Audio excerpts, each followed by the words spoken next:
الشيطان الرجيم بسم الله الرحمن الرحيم الحمد لله رب العالمين والصلاة والسلام على سيدنا محمد وأهل البيت الطيبين الطاهرين ولعنة الله على أعدائهم من الآن إلى قيام يوم الدين.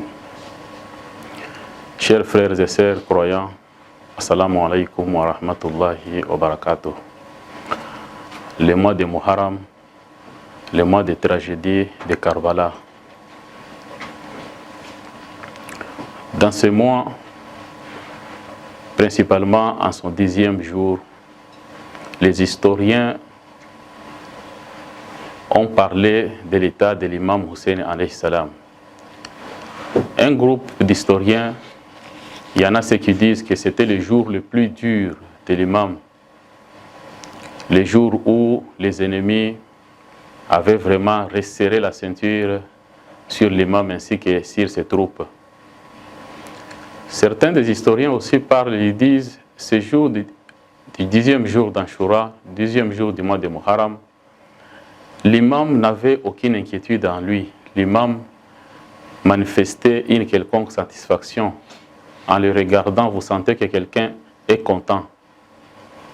Pourquoi? Puisque on dit dans les narrations que l'imam avait vu dans les songes, veille du 10e jour, le prophète qui lui invite, qui lui souhaite la bienvenue du côté où il est. Alors, quelqu'un étant informé qu'il va pouvoir rejoindre le prophète sallallahu alayhi wa sallam, il ne pouvait qu'être content. Mais en dépit de tout ce que les historiens disent en ce qui concerne les événements du 10e jour, un aspect de ces événements a retenu notre attention. Cet aspect est lequel? Et que l'imam s'est réveillé ce jour-là en train de réciter le Coran, en train de réciter les narrations du saint prophète, en train d'inviter les gens vers la religion de Dieu, en train de conseiller les gens. Donc, dans ces dires, on retient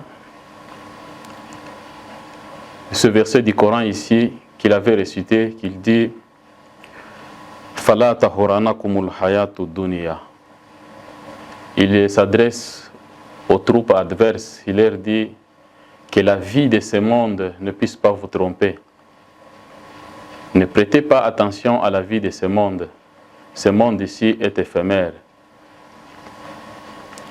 Ce monde ici va vous abandonner.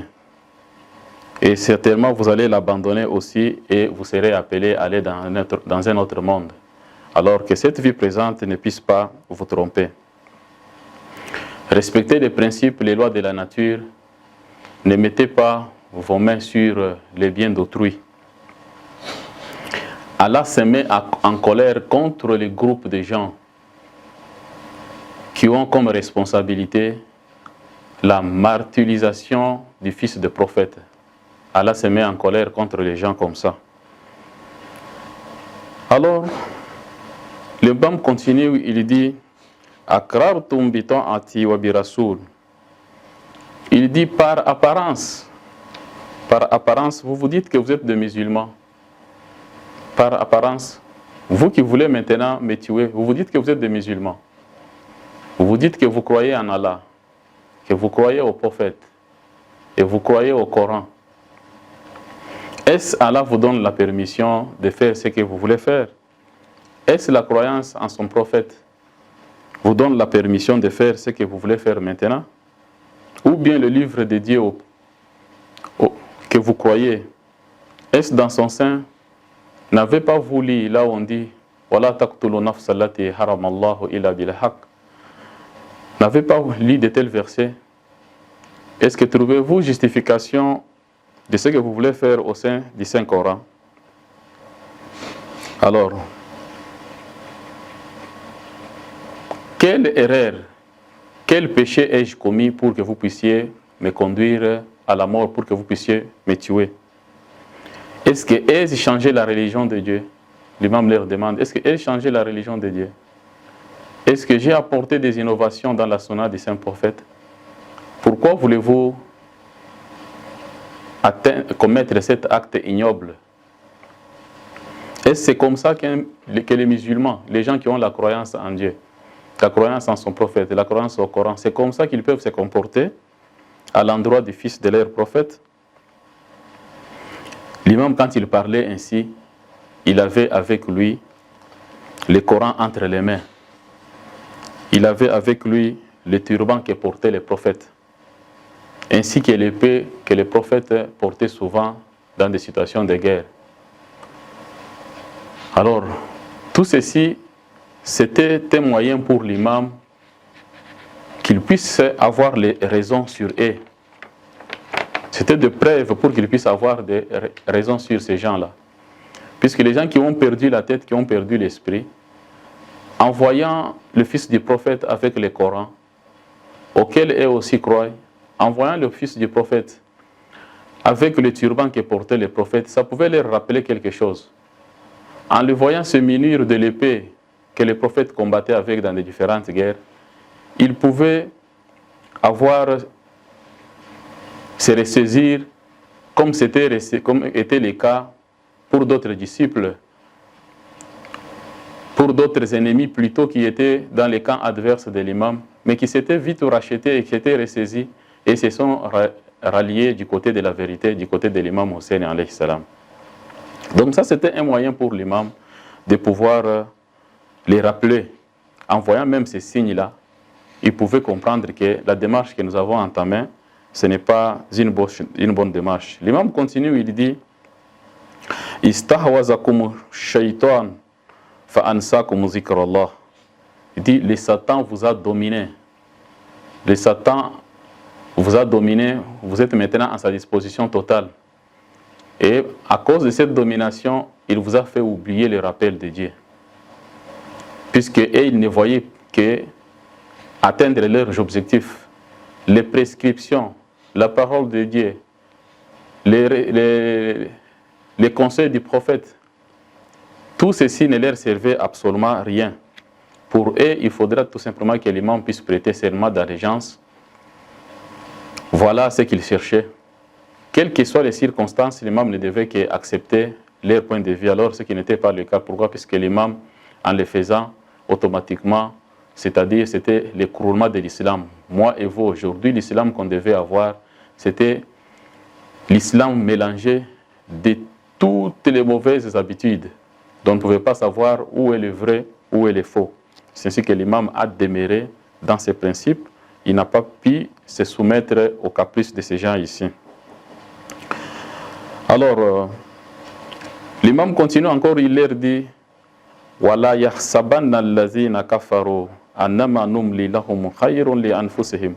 Que les gens qui ont mécru, qu'ils ne croient pas que le délai que nous leur accordons, ce délai ici, c'est pour leur avantage. Non.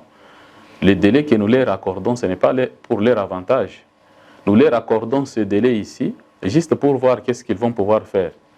Est-ce qu'ils vont-ils revenir à la raison? Vont-ils changer leur comportement? Vont-ils adopter une autre démarche? Mais ne peuvent se ressaisir que les personnes douées d'intelligence. Voilà, yahsabanna allazina kafaru annama numli lahum khayrun li anfusihim. Le délai que Dieu nous accorde, c'est un moment propice pour que nous puissions revenir sur les bons principes divins et marcher selon la volonté divine. Mais dans l'après-midi de ce jour là-bas, le 10e jour d'Anchoura, le ton de l'imam avait changé. Tous les conseils qu'il donnait, la récitation du Saint-Coran, la récitation des narrations, l'invitation aux gens vers l'islam, tous ces conseils ici, il les parlait avec un autre ton. Un ton aimable, un ton de quelqu'un qui invite les gens vers le bonheur. Mais quand il a constaté que ces gens ne comprennent pas, vers l'après-midi, l'imam avait changé le ton. Le ton de l'imam avait changé. Le rythme de son discours avait changé. Et pendant ce temps, c'était quoi? Les tentes où étaient logées les femmes étaient déjà en feu. Les ennemis avaient déjà envahi.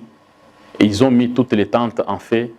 Et l'imam s'est retrouvé dans une situation très difficile. En ce moment là-bas, l'imam dit à ces gens-là que, admettons, supposons que vous n'avez pas la religion, vous ne croyez pas à la résurrection ou à la mort, mais soyez au moins des hommes libres. In lam yakun lakum dinan wa la takhafuna al-ma'anda fakunu asraran fi dunyakum. Supposons que vous n'avez pas la religion, vous ne croyez dans aucune des religions, vous n'êtes pas des musulmans par exemple, supposons comme ça, et vous ne craignez même pas la mort, vous ne craignez pas la résurrection. Donc quand vous manquez tous ces éléments ici, soyez au moins des hommes libres dans votre monde. Soyez au moins des hommes libres. Les hommes libres ne doivent pas se comporter de la manière dont vous vous comportez. Les hommes libres ne doivent pas se comporter de la manière dont vous vous comportez. Les hommes libres, même s'ils n'ont pas de religion, mais ils ont un autre modèle de comportement. Ils ont une façon, une manière de se comporter. Alors, chers frères et sœurs, nous allons pouvoir vous parler dans les émissions qui vont suivre les 6 qualités des hommes libres. Nous aurons le temps de parler en long et en large sur les qualités des hommes libres que l'imam avait insisté en ces jours-là. Soyez des hommes libres dans ce monde. Par ici, notre temps touche à la fin. Nous prions Dieu à ce qu'il puisse nous garder en vie et nous donner encore la chance de revenir sur notre sujet afin de pouvoir l'achever. Wa sallallahu ala sayyidina Muhammadin wa ahli al-bayti ya tayyibin tahirin. Allahumma salli ala Muhammadin wa ali Muhammad wa ajil farajahum.